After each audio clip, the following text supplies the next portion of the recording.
Okay, so let's talk about the different types of physicians, all right? A patient who has been admitted to the hospital is considered an inpatient, okay? Many patients who come into the hospital come in through various avenues, whether it's they're brought in by a loved one or the ambulance or what have you. But a patient who has walked into the hospital is considered an ambulatory patient, okay? When an inpatient is ambulatory, they still must be brought down to the X-ray or the diagnostic imaging department by stretcher or by wheelchair. Okay, the only exception typically to this rule would be an individual who has come from the psychiatric unit, okay, where we would completely comply and allow them to walk down on their own accord. Okay, they would be escorted though, they would not come down by themselves. And it's pretty easy to guess why we don't want patients walking around. Okay, a lot of the patients particularly don't have the proper footwear. Okay, there are spills, floors get washed and that sort of thing, and there's potentially debris that is left on the floors, and it's really a safety concern. So you don't want anyone falling or slipping or anything along those lines. So it's not that hard to understand why we want our patients necessarily to walk, or not walk down into the department itself. Okay. If an inpatient cannot weight bear, just something to kind of keep in mind, we do have other modes of transportation such as the wheelchair and the stretcher. We're going to talk about how you arrange for these inpatients to come down in a wheelchair and a stretcher when you call up to the unit or to the wards. Okay, let's just have a quick glance. Oh, I'm driving crazy here. Let's just have a quick glance at the clarification about physicians on requisitions. Okay, the patient has come in to emergency department. Okay, let's just pick that. Well, actually, let's go over the types of physicians first, and then we'll go into the example of an emerge patient. Okay, an admitting physician is the doctor who's responsible for writing the initial orders for the patient in the hospital. So they have admitted that patient into the hospital. So this could be a patient who is having surgery, this could be a patient who's come through emerge or what have you, but just keep in mind that the admitting physician is the initial physician that writes the orders. The attending physician is the physician who's responsible for the patient throughout the stay in the hospital.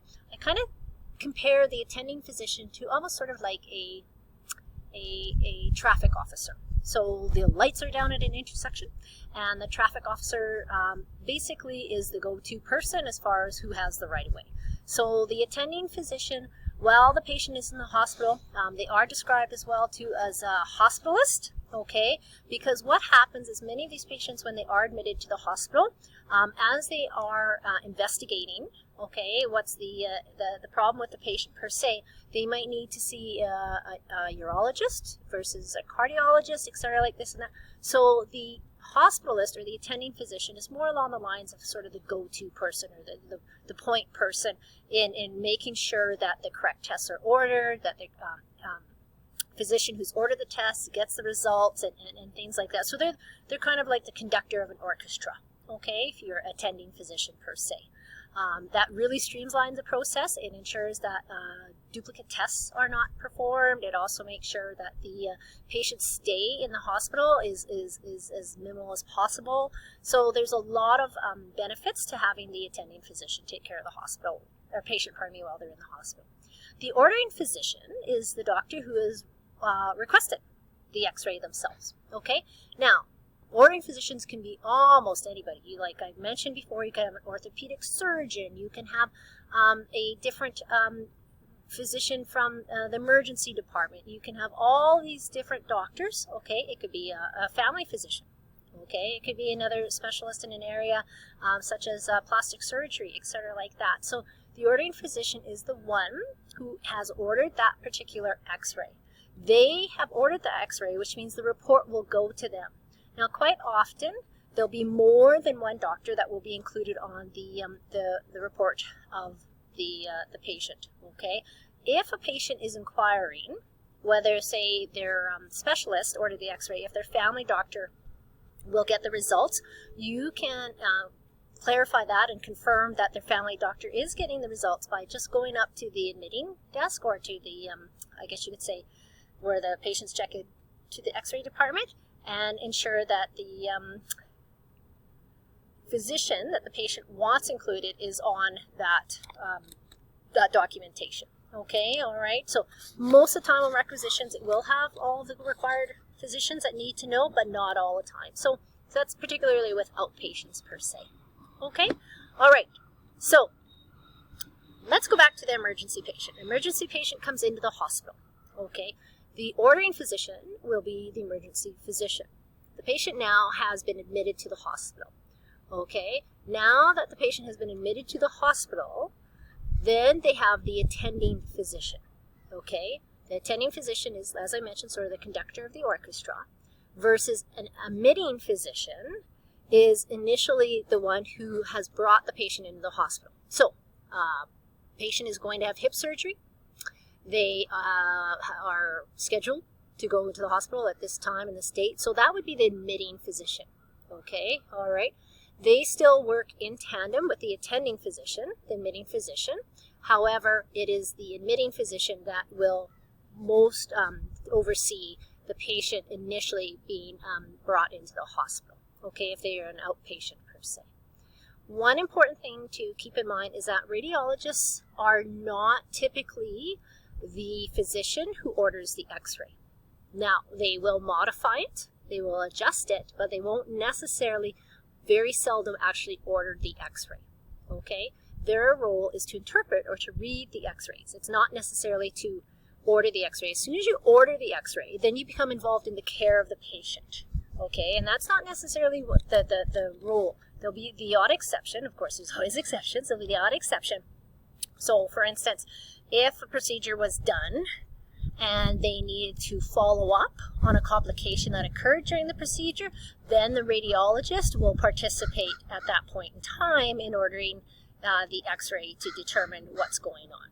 Okay, but that's basically the only time when radiologists will be ordering the x-ray. Something else to kind of keep in mind, and this is as well very important, is that the people who can order the x-rays, it's quite a wide range. Okay, like, so you can have the unit clerks or the ward clerks, you can have the LPNs, you can have the nurses, everybody can enter the x-rays on behalf of the physicians, okay, and the order of the x-ray can be verbal or it can be written, and we're going to talk about the pros and cons of that, okay, but at any time, if the order of the x-ray has to be modified, so let's say in this example we have to change it from a right wrist to a left wrist. The technologist follows the rules for charting when it comes to the name of the physician who approved the change. Okay, all right. Now, that being said, you could do that in a couple ways. We could check the patient's chart. If they're from eMERGE, we could phone over and we could confirm with the ordering physician, the eMERGE physician, that it is indeed that particular side of the x-ray that they want done, per se. So please include that documentation. Yes, there's that D word, documentation. And, you know, it's not so much important necessarily from a legal perspective as it is from an accuracy and from a patient care, centered care management perspective. Okay, we don't want x-rays, more x-rays taken on a patient just because the documentation was incomplete.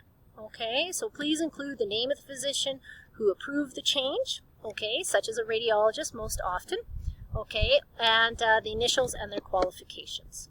Okay, and then you will sign that as well. So just something to kind of keep in mind when we are getting, into the hospitals and the clinics themselves. The different physicians will specialize, and you become much more familiar with who orders what, who belongs to which specialty, etc., like this and that. So it is your responsibility to advocate for the patient to make sure that the correct x-rays are ordered, and by becoming more familiar with the physicians that order these particular types of x-rays based on their specialty, you can perhaps make sure that those orders do align with the history and that sort of thing. So yeah, that's all for now. Okay.